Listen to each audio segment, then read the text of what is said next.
I see we have some attendees already coming in, John. Yeah, absolutely. And welcome everybody. We will have an hour-long program today. And we have plenty of time for questions today. So please do ask those questions early and often. We have 19 people already in the room. This is good. A lot of early birds today. Oh, good. They can see our pre-roll. So I don't know how to restart it from the beginning. So we're just going to keep going back and forth on this thing. So welcome, everybody. Today, we're going to have lunch in Honolulu, Hawaii, with our friends from Fung and Associates. We won't be starting for about 5 more minutes. And as John always says, this is a good time to check your sound and your video and make sure you can see everything okay. We do have closed captions enabled. If you need to see those, you can find that icon in the lower right of your Zoom screen. And I'm just going to go back to the beginning of this pre-roll, and then we're going to sit through it again. We will start in about 5 minutes.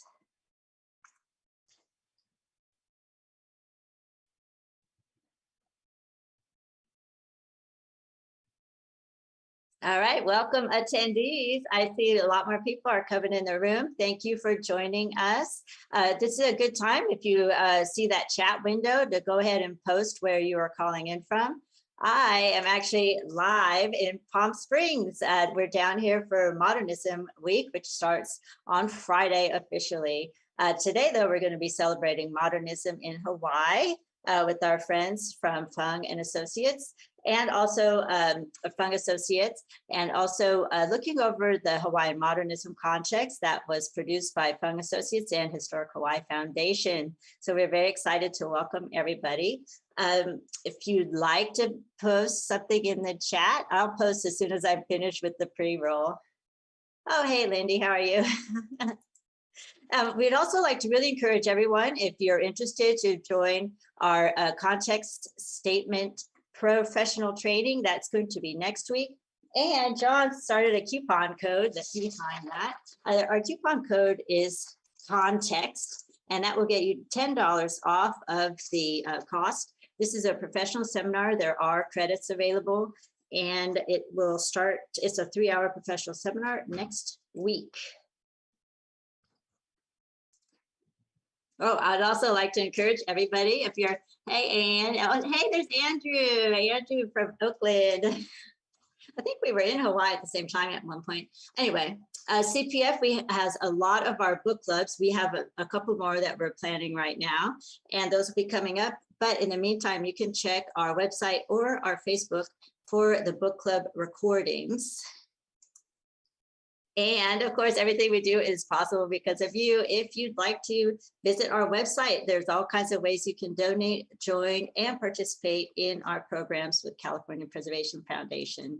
We're going to be starting this program in about 2 minutes. If you're joining us on Facebook or LinkedIn, YouTube, or you're inside the Zoom room, John is going to be watching the comments on all of those sites. And if you're in the Zoom room, you can go ahead and post in the chat where you're calling in from. If you missed it earlier, I'm actually in Palm Springs right now getting ready for Modernism Week. I'd like to thank all of our annual sponsors. I have the duck, so you can see CAW there. We'd like to thank all of our annual sponsors. They're the ones who help us keep these programs free for everybody. And of course, our education sponsor, WJE. And you can contact us at any time. How am I doing, John? Right? This is my first time to be on the screen, so I'm just laughing at how funny I look. Anyway, you could contact us anytime and join us on our social. I can tell something's happening in the background, but I can't leave this screen. So I'm going to go back through these slides and we'll start over again. I see we have a bunch of attendees. Oh, I see Tanya is in the chat room. Anyways, if you have questions, we'll be starting here in 1 minute. If you have any questions, you can use the Q&A box at the bottom. And before we get started, I want to remind everybody one more time to join our context statement professional training. I'll leave this slide up here for a minute so you can see it. I'm hiding our friend there, Damon Scott. But we have a coupon code. If you use the coupon code context, you'll get $10 off of this professional training, and there are CEU credits available for this. And we're going to do a special deep dive. So today we're just going to look at the Hawaii Modernism context with our friends at Fung Associates. But next week, we'll be doing 3 hours with all of these special guests and really getting into more detail for a professional level training. And it's noon, John. Are we ready? I'm going to stop my share. Yes, we're set here. Let me switch the screen as well. You can just take over my share. I can't see the screen because I have too many things going on. Okay. Okay. There you are. Thank you.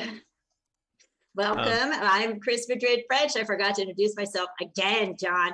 I am Director of Development at California Preservation Foundation, joined by John Haber. I'm the Field Services Director, which I'm not even sure what that title means, but that's what it is. I wanted to welcome everybody to today's program. We already have 81 people in here, Chris. This is amazing. Excellent. So we have some people in Facebook as well. Let us know where you're coming from. We have a couple people watching on Facebook, on LinkedIn, and on what am I forgetting? YouTube.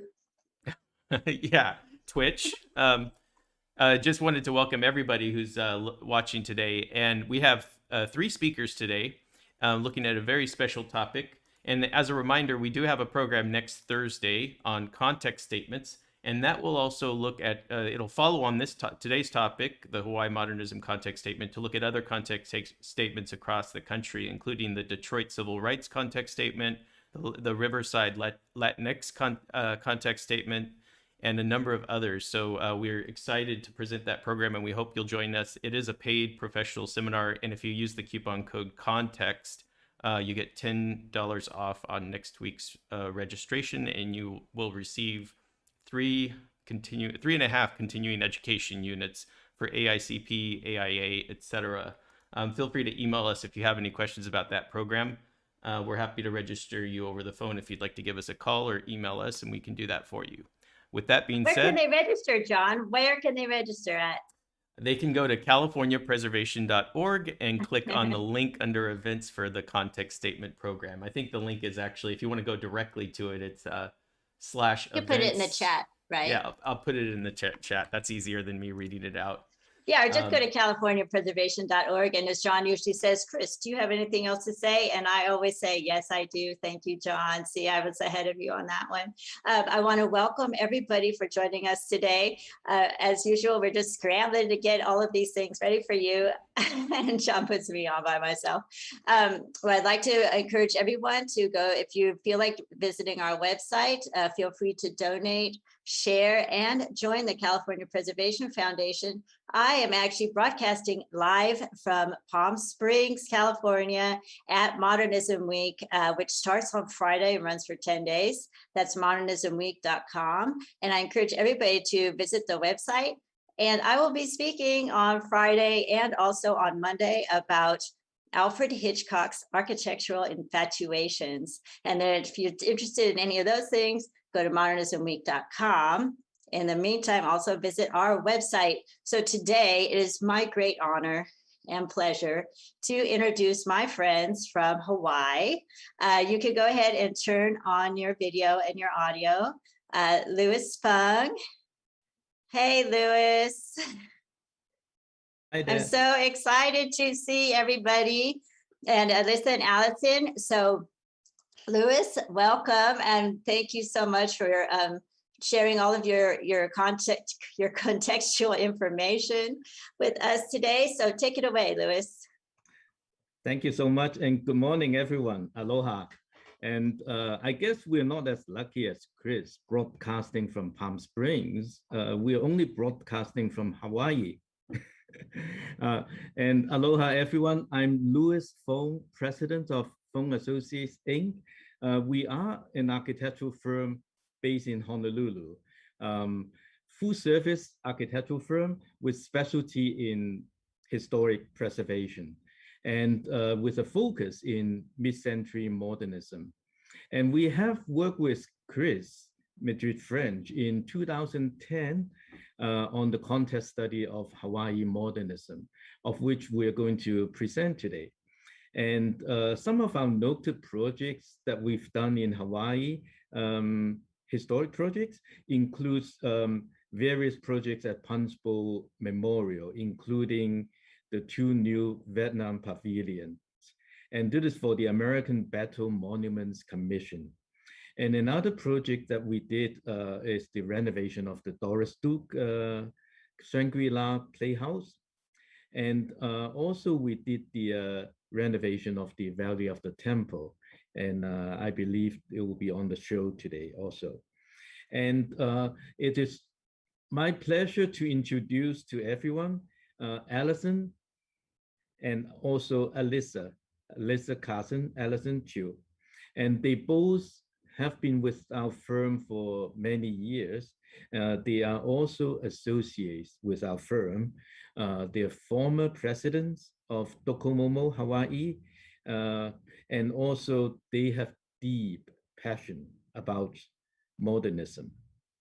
And not sure if everyone have visited Hawaii recently, but Hawaii has the most concentrated example of mid-century modernist design in the country due to post-war construction boom. So today, and I hope everyone will learn something about Hawaii's modernism movement and also some good examples of modernist buildings. And also, you know, after this presentation, we like to hear from you. We learn something from you as well. So without further delay, I'll pass the platform to both Allison and Alyssa. Thank you, Louis. And aloha avakea kako. Good afternoon, everyone. We're so pleased to be able to present here with the California Preservation Foundation today. Thank you, Christine and John, for having us. I'm Allison Chiu. And I am Alyssa Carson. The Modernism Context Study was created as a guide to provide information on Hawaii's built environment during the modern era. And it also helps to identify and evaluate significant buildings, districts, and sites throughout the Hawaiian Islands. So as you go through this resource, you may pick up on some of the building similarities and differences to popular international and national buildings found around the world. I just wanted to check that everybody is able to see our screen. And hopefully you can. Yeah, it looks fine. It looks great. Okay, great. I was like, I figured John or Christine will let us know. Okay, so we will get started then.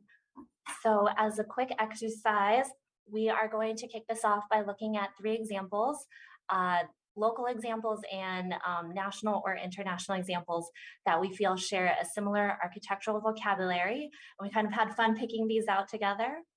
On the left side for the first slide, you'll see Mililani Memorial Park, and we are looking at the Mackay Chapel, designed by Vladimir Osipov and Sid Snyder in 1963. On the right side, we are looking at Le Corbusier's Rongchang, designed in 1954, precursor to this Hawaii example. And both buildings display an organically heavy sculptural shape, which at first glance looks simple, but it's very powerful. And this translates to their reverential quality, one being a memorial chapel and the other a Roman Catholic church in France. The substantial walls of both are offset with small openings, and the way that they're situated in their site enhances both the buildings and the landscape. Our second example is the American Savings Bank on the left. This is the Ward branch in Honolulu, designed by Kenneth Roig in 1966. And on the right is the National Life Insurance Building in Minnesota, designed by Minoru Yamasaki in 1965. As you can see, both buildings have very slender, elongated columns with splayed capitals, which you can see in the 2 smaller close-up images. And they both have a colonnade surrounding each building, providing a covered open-air walkway. An obvious difference you can see with the American Savings Bank building is that it has a heavier, boxier mass at the top, holding the bank's offices compared to the life insurance building, which has no boxy mass. But however, Another similar feature of both buildings are the white columns, which contrast with the darker curtain wall system, helping to visually offset the structure. For our last example, we are looking at Hale Aloha on the left. These are dormitories at the University of Hawaii, Manoa, and they're a set of 4 towers built in 1970, designed by a local architect, Stephen Oyakawa. And on the right side, we are looking at a residential project in a suburb just outside of Paris called Le Chute de Créteil. Hopefully I didn't mangle that, but they are a set of 10 towers beautifully designed just 4 years later in 1974 by architect Gerard Granval. And these are a modification of the tower in the park concept, Le Corbusier's utopian ideal. I like to think of both of these examples as towers above the trees because they're so nicely situated in their landscape. And during the mid-century, circular buildings were very popular. In the French suburb, these towers are affectionately known as les choux, or the cabbages. And the UH dormitory towers on the left are affectionately, or perhaps not so affectionately, known as the trash can dorms. Both have a prefabricated concrete system and amazing structural detailing. Slender vertical bands hint of the structural components which divide interior spaces. The layout of these buildings were designed for privacy as well as functionality with a stacked central core and the interior corridors.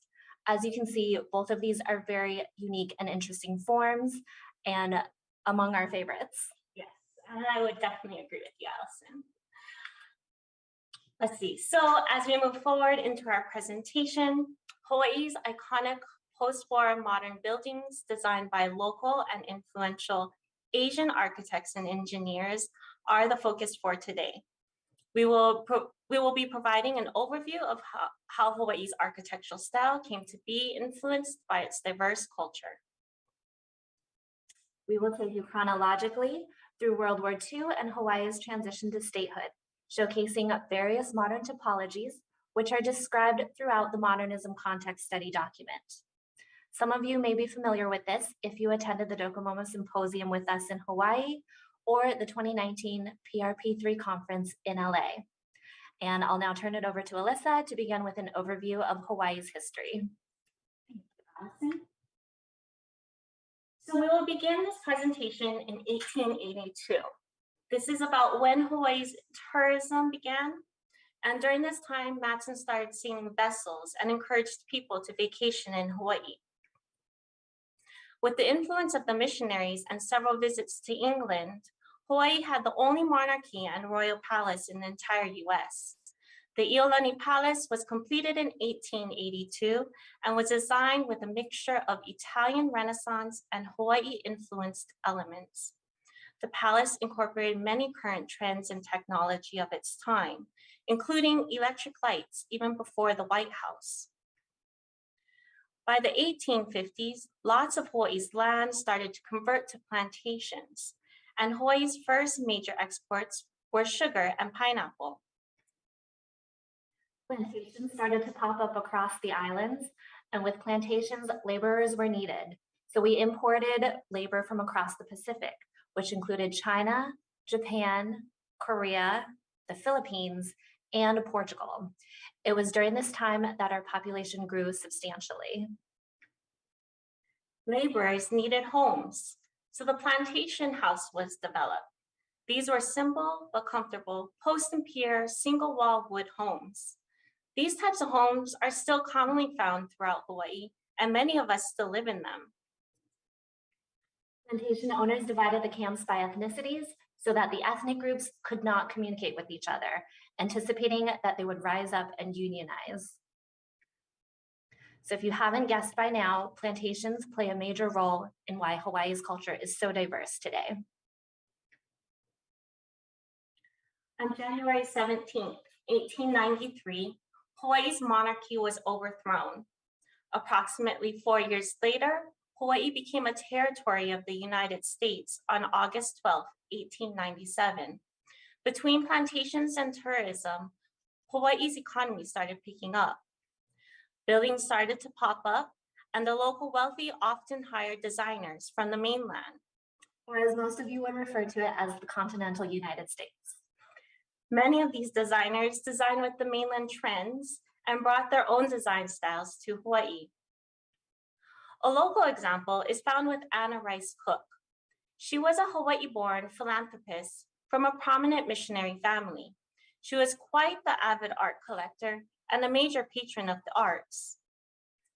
She owned primarily Eastern Asian art and had a vision, so she commissioned mainland designer Bertram Goodhue to replace her residence and design what is now known as the Honolulu Museum of Art, built in 1927.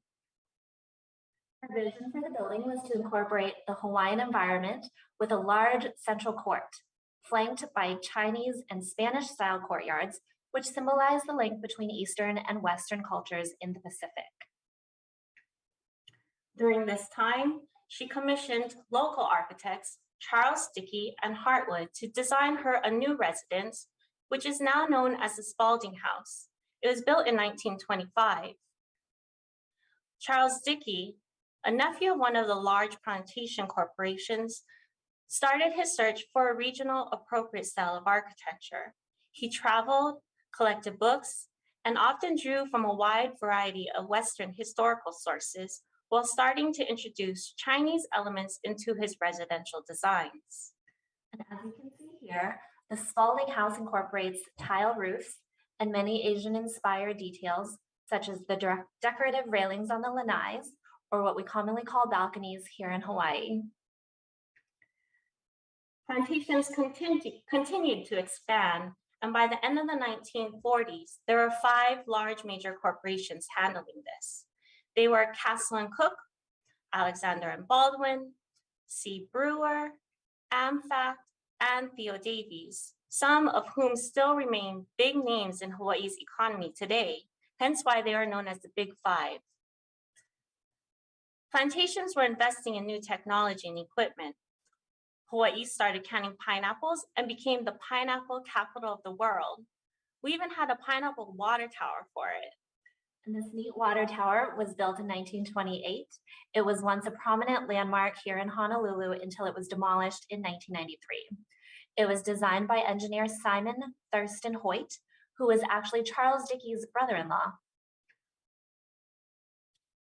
One major plantation player was Alexander and Baldwin, and they also commissioned Dickey and Wood to design them a new headquarters, which was built in 1929. Hartwood was a master of ornamentation. He was responsible for introducing Asian and outside design elements, including Chinese, Italian, Buddhist, Tibetan, Japanese, and of course, Hawaiian elements. The Alexander and Baldwin building reflects the early history of the sugar industry, which AMB was founded upon. It holds strong ties with Chinese labor, allowing Chinese motifs to influence the design. So on the exterior, you can see here several details, such as on the left side, we have the circular good luck signs above the column capitals and long life signs. And then on the right side, we have Chinese water buffalo heads above the window ornamentation. After completion of the AMB building, Dickey and Wood split. Dickey then took in a number of talented designers who were influenced by his design style of incorporating Asian details. And some of these prominent local designers that worked under Dickey were Roy Kelly, James Sims, Kenji Onodera, Vladimir Osipov, Kenneth Rohrig, and Cy Lamon. Biographies of these designers, as well as many others, can be found in the Modernism context study.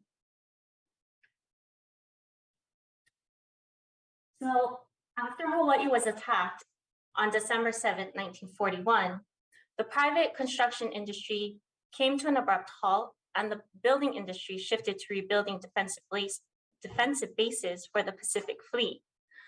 Most architectural offices in Hawaii had closed in 1942, and just a few had the capacity to immediately undertake large architectural work after the war. There was a slow start after the war, followed by a rapid growth of population and businesses. Corresponding services started to expand into suburban neighborhoods. The high cost of imported materials caused architects and builders to shy away from steel frames and curtain-walled buildings. So designers instead favored concrete for both structural systems and decorative facades. There are thousands of US service personnel who visited or passed through Hawaii on their way to other places around the Pacific. Many of these were architect servicemen who ended up relocating to Hawaii after they completed their terms. So at the same time, there was a shift in generation of architects. Charles Dickey passed away in 1942, and many other architects returned back to the mainland. Two prominent designers in Hawaii at this time were Hart Wood and Hego Fuchino. Both of them continued to spread the influence of multi-ethnic architectural design, which you can see here in these slides. Fuchino was a first-generation immigrant from Japan and was interned on the mainland after the bombing of Pearl Harbor. He was an architect and designed many of Hawaii's first Japanese-style buildings. Gaining presence, some other Hawaii-born architects and structural engineers were also building a practice. So be sure to keep an eye out for Asian names of the architects and engineers in the upcoming slides.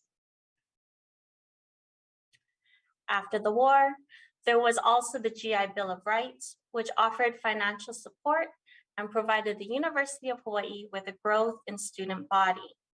September 1947, 1/3 of the student body was veterans who were noted in Fortune magazine to be, quote, the best, the most mature, and the most responsible group of college students in history. Many of Hawaii served in the 442 Regimental Combat Team and the 100th Infantry Battalion. They were Americans of Japanese ancestry following their acceptance by haoles, or also a Caucasian-dominated community. Very interestingly enough, many of these veterans also gained political influence later in time. The student population wrote letters to Congress, strongly in favor of statehood, noting Hawaii's cultural diversity and its citizen service during World War II. It was a race between Hawaii and Alaska to become the next state. Alaska became the 49th state, pulling ahead before Hawaii by just 8 months. Greg Sinclair, he was the University of Hawaii president in the 1940s and 50s. He sought a larger international role for the university and envisioned Hawaii as a Pacific crossroads, both geographically and intellectually. A series of East-West philosopher conferences began in 1949 and is still being held today with prominent academics from Asia and the continental US attending. Today, these dreams are seen in the culmination of the East-West Center and its associated complex of buildings. Built with federal funds, this cluster of buildings were designed to reflect the prestige of government. They were designed by internationally known architect I.M. Pei and surrounded by a tranquil mid-century Japanese garden designed by Kenzo Ogata. So moving along, we will show examples of modern buildings that are either Asian in character or designed by an Asian architect during the years surrounding statehood. Similar to the Modernism context study, the next several slides are organized and will be covered by specific building types.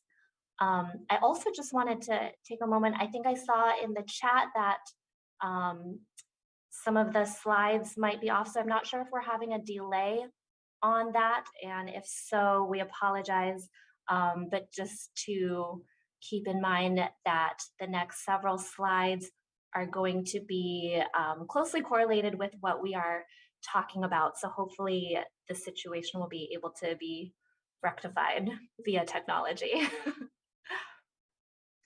Okay, I'm going to jump into our government and civic slides right now. Hawaii became a state on August 21st, 1959. The new state took a ready and willing attitude to encourage growth after statehood. Agricultural land was disappearing under urban sprawl, and new zoning laws encouraged vertical building growth. Often, elements used in Hawaii's early days, such as open courtyards, lanais, and indoor-outdoor living concept, now incorporated modernity in their design details, massing, and composition, typically associated with internationally renowned architectural styles. In 1965, Frank Lloyd Wright observed, "Hawaii is a feature of these United States and will live more or less that way henceforward. Therefore, Hawaii should look forward, not backward when it builds, and seek to interpret Hawaiian life in terms of today's tomorrow." As we all know, Hawaii is located in the middle of the Pacific Ocean, and we are most easily accessible from the west coast of the mainland.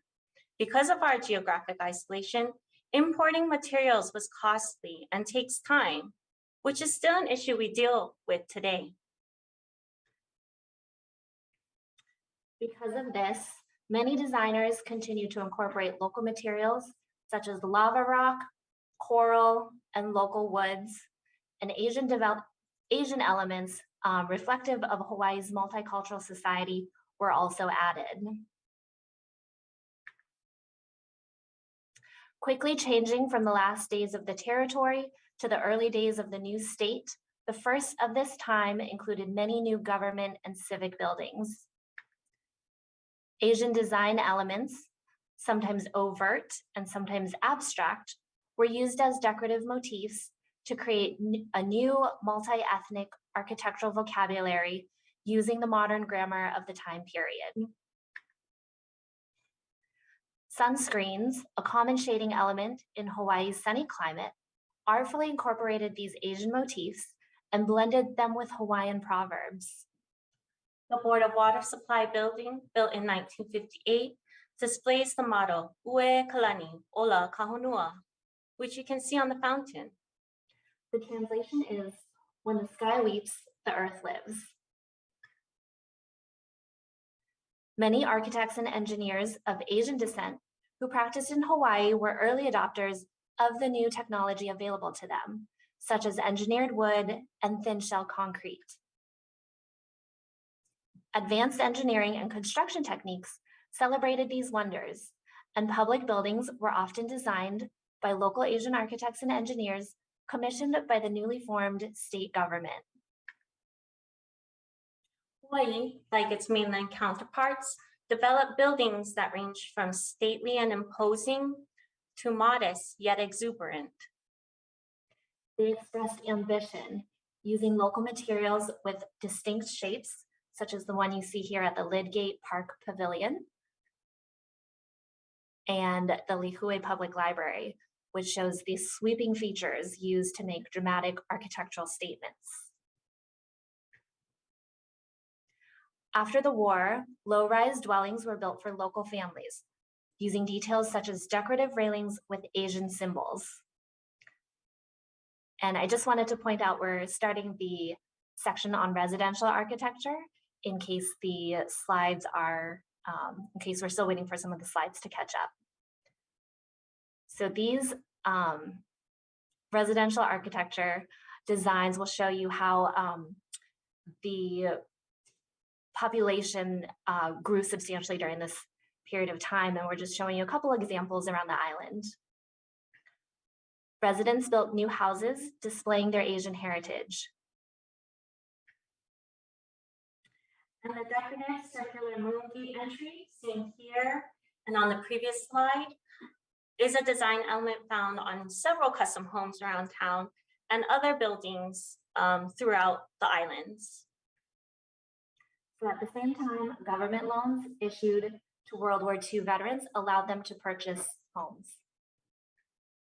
And it allowed them to establish their businesses in newly developing suburbs like Manoa.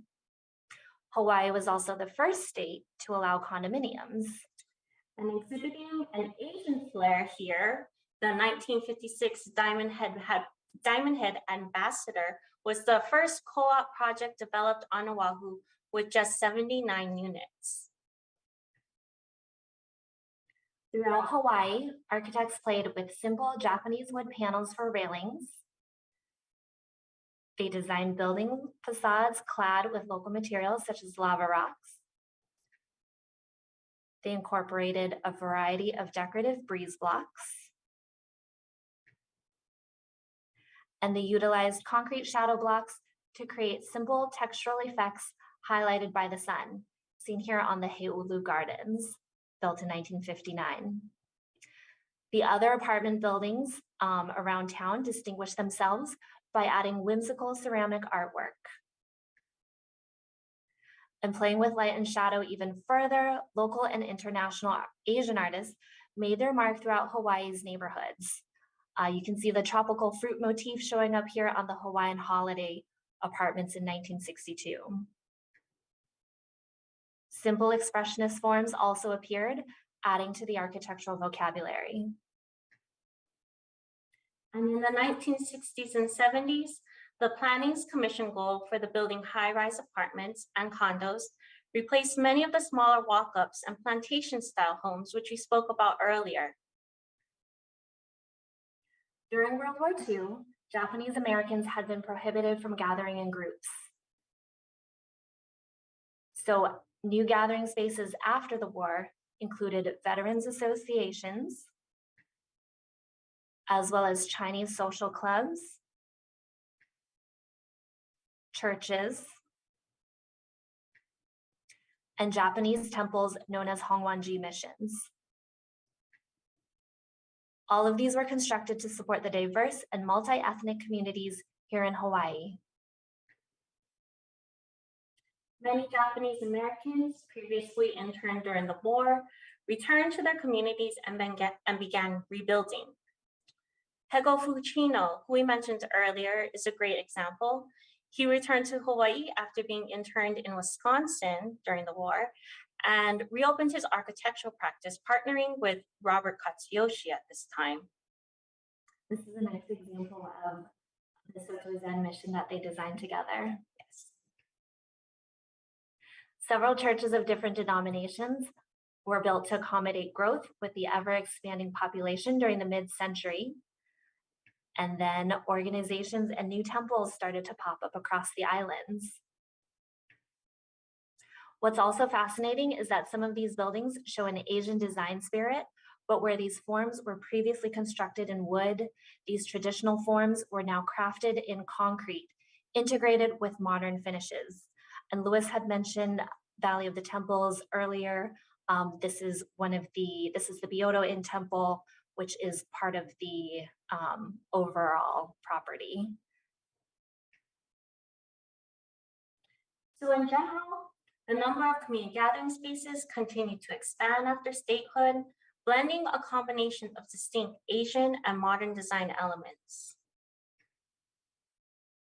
As the population expanded, the automobile started gaining presence and freeways were being built, creating a need for new commercial centers with iconic features and ample parking. So you'll see a lot of these examples as we start our commercial architecture section. Often eye-catching signage and other sculptural forms geared towards the automobile sprang up. Another interesting note, in 1967, Hawaii's Business and Industry magazine estimated that Hawaii shopping centers accounted for over half of the retail volume in the state. This number continued to grow compared to only 36% of retail volume found on the mainland. In post-war Honolulu, the urban city was transformed. Honolulu's Chinatown in particular was rejuvenated. And some banks which had Asian ownership had closed with the advent of World War II, but they were reestablished in modern forms. And following the war, there was a dramatic increase in banking activity in the islands, and the sleek lines of the international style seen here were very popular for bank branches. Some, designed with their Asian constituency in mind, used Chinese currency and longevity characters for very unique interior details. And unfortunately, for this particular building, which we studied earlier, some of the interior details were recently removed, but luckily, as one of Docomomo Hawaii's rescue projects, we were able to salvage the ceramic bank screens that you see on the right side. This is actually one of our favorite projects from Docomomo's early days, right? Yes, definitely. So compared to some of these lighter and sleeker designs, meanwhile, brutalism's heavy massing was often found ranging from large-scale banks and financial plazas in Honolulu to other commercial complexes and some smaller Chinatown institutions like you see here. The island-wide economic boom was due in part to the tourism industry. And some of you may remember shopping at the old International Marketplace in Waikiki. Well, unfortunately, you won't find the original structures here anymore. The site has since evolved, keeping with the changing trends driven by commercial typology. With the arrival of the first jet passenger airplane to Hawaii in 1959, visitors became an important mainstay of Hawaii's new state economy. The tourist industry cultivated the word aloha into a mass marketing theme, with Hawaii representing the concept of paradise. And as Hawaii became increasingly accessible and known as a tourist destination, low-rise resort buildings dotted the Waikiki scene, while houses and other small buildings in the same area were increasingly replaced by new hotels and high-rises built using the most modern precast technology of the day. So as you can see, Hawaii has a ton of unique modern resources and buildings across the islands.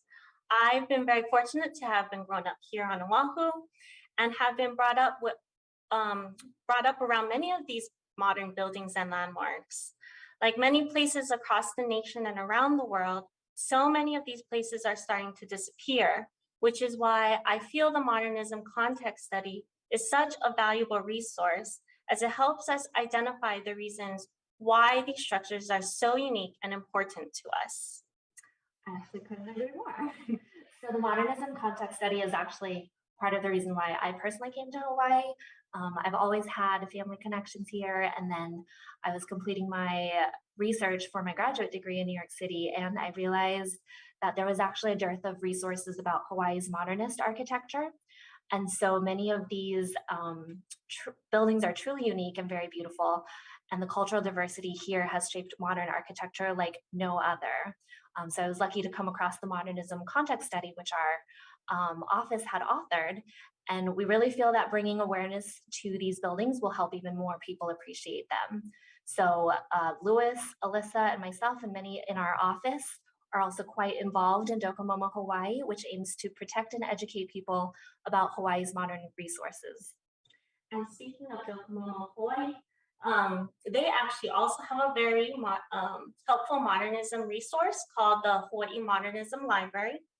New content is uploaded periodically, and the library continues to expand and grow, covering quite a variety of content, such as photos, past talks and webinars, and even some old drawings. So this is another good site to browse through when you have a chance. That one's linked right up on your screen. And then the Hawaii Modernism context study is also available online. We've also linked that one here through our company's website, so please check that one out. And this concludes our presentation. Me ke aloha pumehana with warm aloha. Mahalo everyone for attending and listening in. We will now pass it to Christine and John for the Q&A portion of the presentation.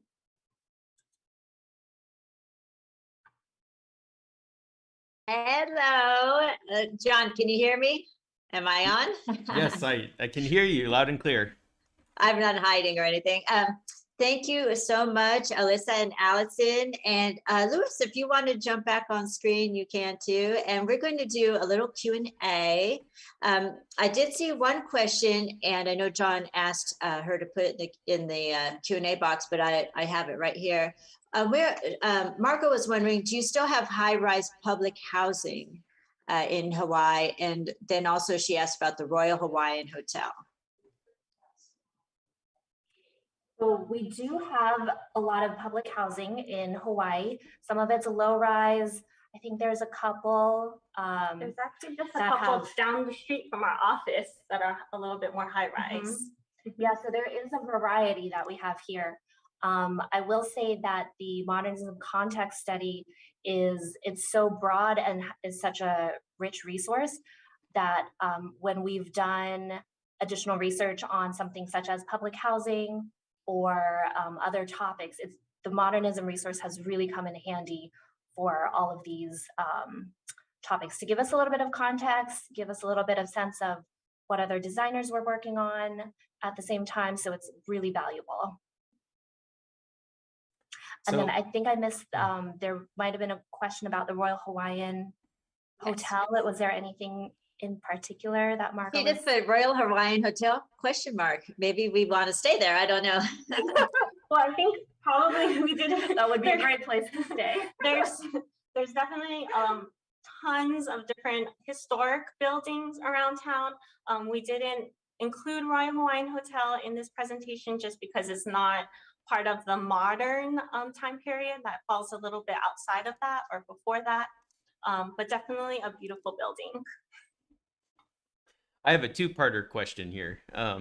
So the first question is about how the context statement was commissioned and funded. I know a lot of people are interested in whether there were grant monies being used or how you were able to pay for the context statement. Louis, Okay, would you I'll like take to that question. and you know, the context study for Hawaii modernism, it was funded by National Trust as well as Hawaii Historic Foundation, and that's where we met and worked with Chris Madrid French more than 10 years ago, and it was a great program. And I don't remember exactly the cost, but John, please don't remind me because you know there's a lot of pro bono work that tie with that, and we cannot be happier doing that. And I see the second part of the question is, you know, what protections for modern resources are in place in Honolulu. We do have the mechanism, going through the state preservation division, the state historic preservation division. So all permits on any historic resources, SHPD will be involved in the process, and so they can request, any kind of additional studies that will be done or restoration, preservation that needs to be done. And particularly, for government projects, they're more stringent, and because it's a federal undertaking or state government undertaking. So we do have procedures in place. And also, the state and also federal, they require qualified professionals to deal with this kind of historic projects. Yeah. Okay. Very interesting. Thank you, Louis. We're just going to keep going right through the Q&A, and then I always have something else to add, like John will tease me. Where did each of you go to architectural school? Allison, do you want to start? Sure. I actually went to architecture for undergrad at Cal, and over in the Bay Area. I know we have a lot of California people here attending today. And then I studied historic preservation at Columbia. And I actually went to drafting school at Honolulu Community College, and then I transferred to University of Hawaii at Manoa for architecture school. And for me, I'm a totally Midwest kind of guy. I went to undergraduate, for my undergraduate study at the University of Illinois, Urbana-Champaign. And then I did 2 masters at Washington University, St. Louis. One master for architecture and the other one for urban planning with focus in history. And I actually study under William Curtis, a very well-known architectural critique on modernism. Well, Louis, in Illinois, I mean, the St. Louis, Washington University of St. Louis, they have amazing architecture around there that must have had an impact on your studies. Oh, hugely. Mhm. Yep. Mhm. And I believe, I speak for myself, not for Alyssa and Allison. I think I grew up in the modernism, era. Yeah. And postmodernism also. The way that you two giggle, it makes me laugh. Yeah, so what was the architect there, Louis? So just to let everyone know, I am getting all mixed up. So the Washington University of St. Louis, quite a few Asian American architects went to school there, partly because they were, forced to leave California during a certain period. And so Yeah. that's a big part of the history of that university, isn't it? That's correct. That's correct. And also because, it's in the Midwest, right in the middle of the country, and it's very convenient for both coasts. And also because the university has a lot of grants, very, wealthy university. So it attracts a lot of great traveling professors at that time. Yeah. And even now, so yeah, they're still going very strong. Yeah. Okay, back to you, John. Oh, okay. I was checking if I was muted or not. It's hard picking a question because we have about 10 here in the Q&A box, but I think I'm going to pick the first one that I see here. Michelle is asking, what are your plans long-term, you and advocacy organizations in Hawaii and maybe local governments? Has the context statement been used for anything yet? And are there any plans to use it for other efforts in Hawaii?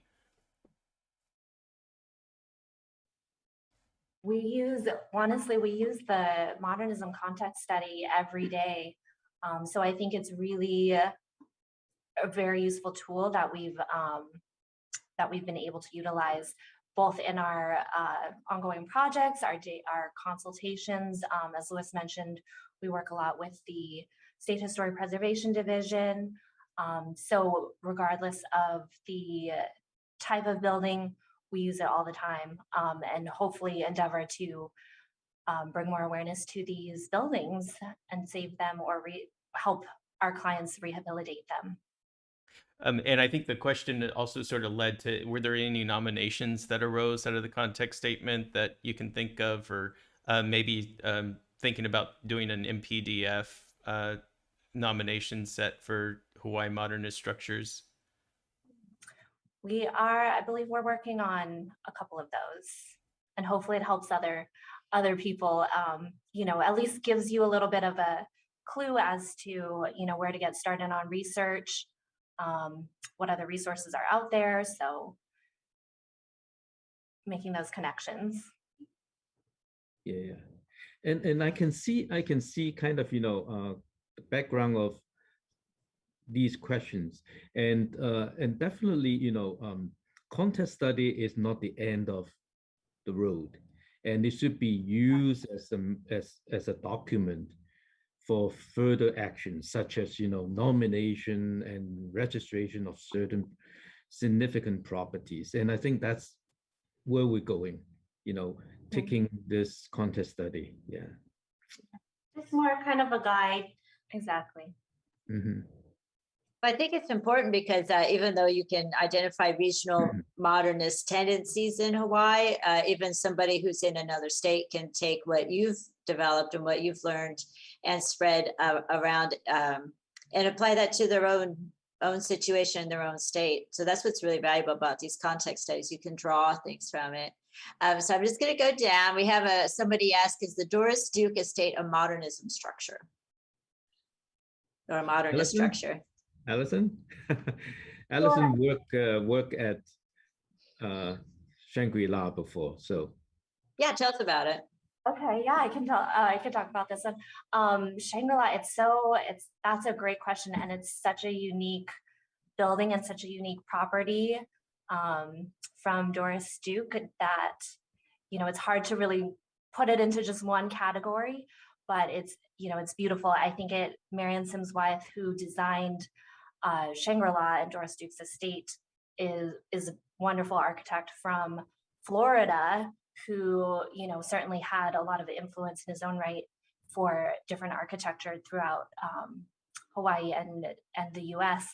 But I guess because it has such influences coming from Islamic art and her travels throughout the world, it's really unique. I don't know if I would be able to categorize it as just one type of architecture. And I think the date of that particular estate kind of predates the modernism era that we're looking at. It was built in 1936, I believe. So a little bit early for us. And we've kind of focused most of our images and talk for this presentation centered around the 1950s through the 1960s. Definitely worth a visit, though. It's beautiful. Okay, so I'm checking our Facebook. I don't want to miss these people on Facebook. So we have somebody from Luxembourg in Facebook. So we definitely have an international audience today. So Cool. and there was a question from Andrea, and maybe I missed this because I was sort of working on this production side of things, but the question was about maybe you quoted Frank Lloyd Wright, or you mentioned Frank Lloyd Wright, and she was wondering, how does it make you feel? Maybe what you said about Frank Lloyd Wright. Remind us, especially for my benefit. Well, I think it's actually kind of cool that Frank Lloyd Wright acknowledged Hawaii, because then we have maybe one or two of his works here on the islands, but of course a lot of his stuff is more on the mainland. So just for him to acknowledge us small little islands in the middle of the Pacific Ocean, I think it's pretty awesome. That's great. All right. And, yeah. I was like, what did he say? I'm wondering now. I'm very curious. Do you have another question, John, or should I go to the next one on the Q&A? It looks like you had something about. Oh, okay. Never Yes, mind. I will go. I'll do the next one then. Okay. So this is from Kate, and she says hello from Southern California. She says, I've used your 2011 context statement extensively to discuss modern building typologies, as well as architects who practice in both Hawaii and the mainland. Has your firm discussed updating the context statement to include later examples from the 1970s, 1980s, and early 1990s? And is there a need for an update to that context statement at this time? Great question. That's a great question. We are actually sort of working on that undercover. And because, I think the next era, we're actually moving into postmodernism. And yes, we are on it. And but we actually, we got interrupted by the pandemic. We started almost 2 years ago, so we will resume. And thank you for the reminder, Kate. We got to get right back on it, Louis, with the team. Thank you, Kate, for using our contest study. I think that is, great news for us. I like the next question. I'm going to take the next one here, if you don't mind, Chris.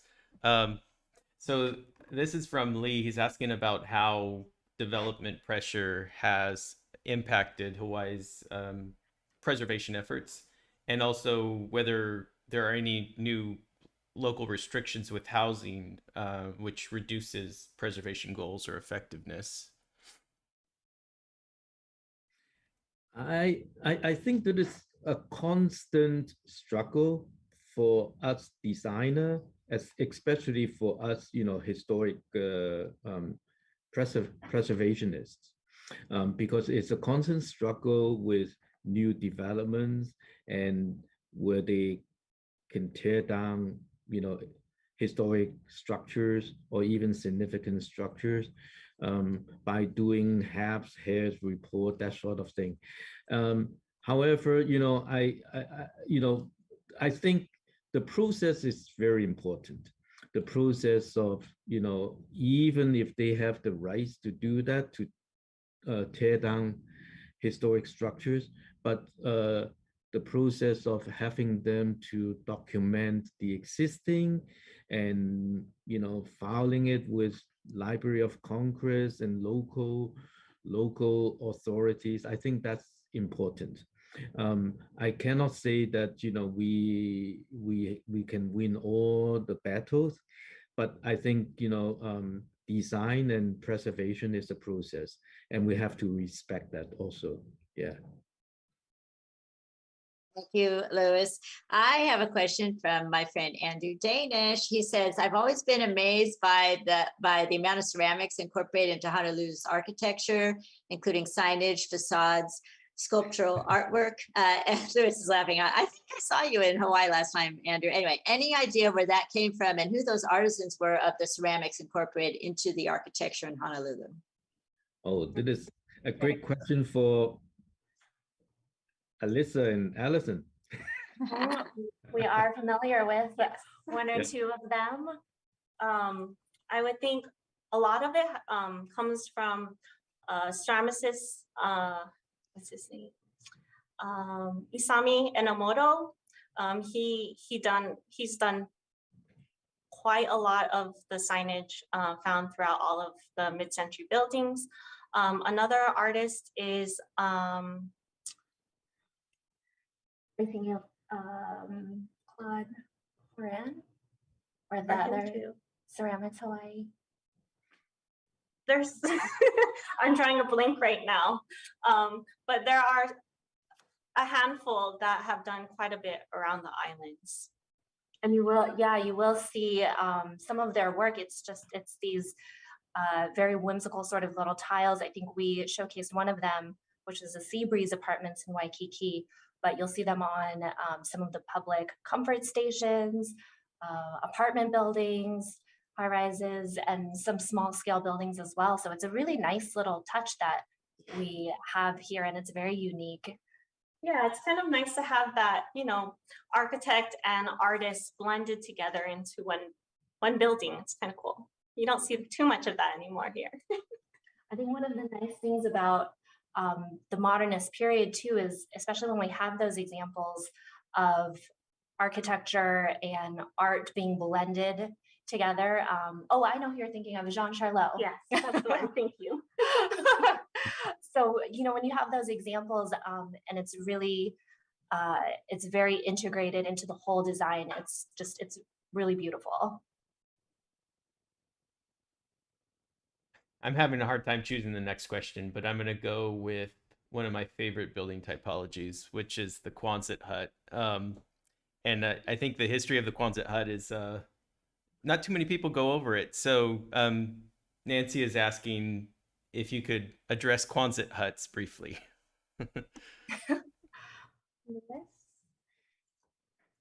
Nancy. Hi, yeah. long time no see. Nancy from Paso Robles. And it is a very, very unique building structure in Hawaii, not only for the private sector, and especially for the military operations. And in fact, our firm, we did a comprehensive contest study for the Navy many years ago, and basically documenting the history, development, architects, and of Quonset huts. These are magnificent structures, mass produced during the war and post-war.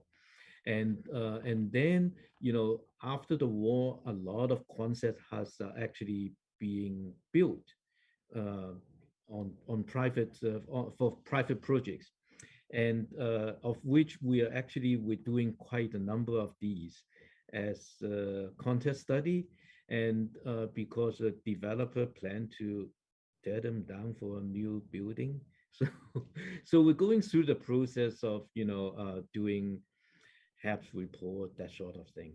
And but these are very memorable kind of iconic structures. Yeah.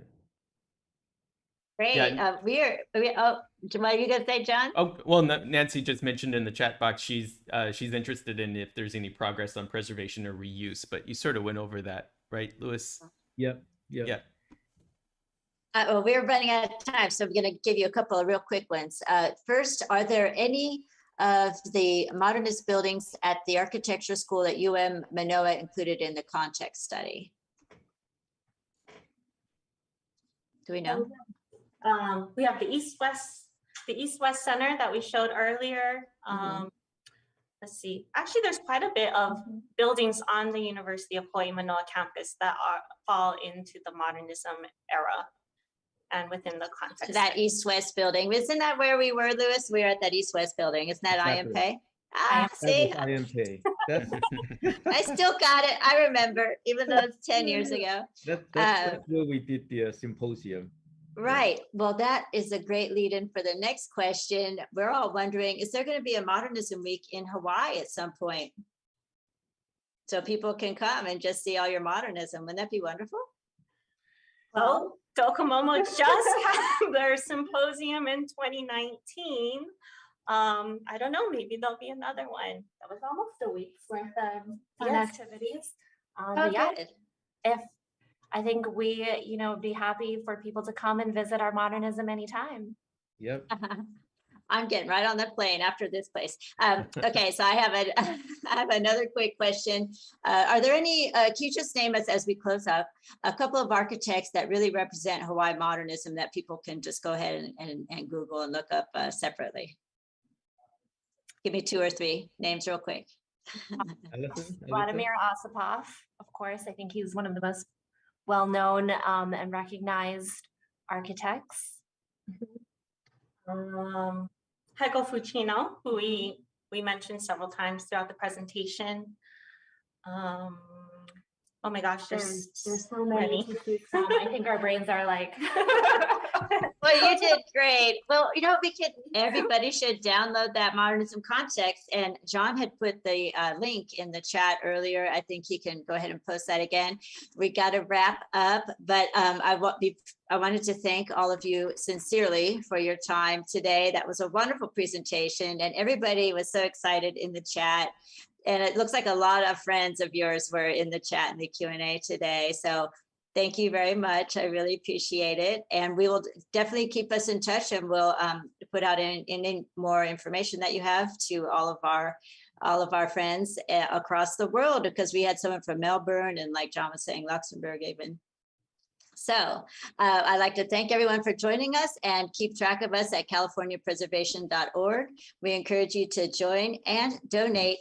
And we are planning right now our annual conference with a special new tour called Open Doors California. And we are working out all those details right now, and we're going to get those out to the public within the next month or so. But so keep an eye on our website. And thank you all from Hawaii. We'll see you soon. Thank you. Thank you. All right. Bye.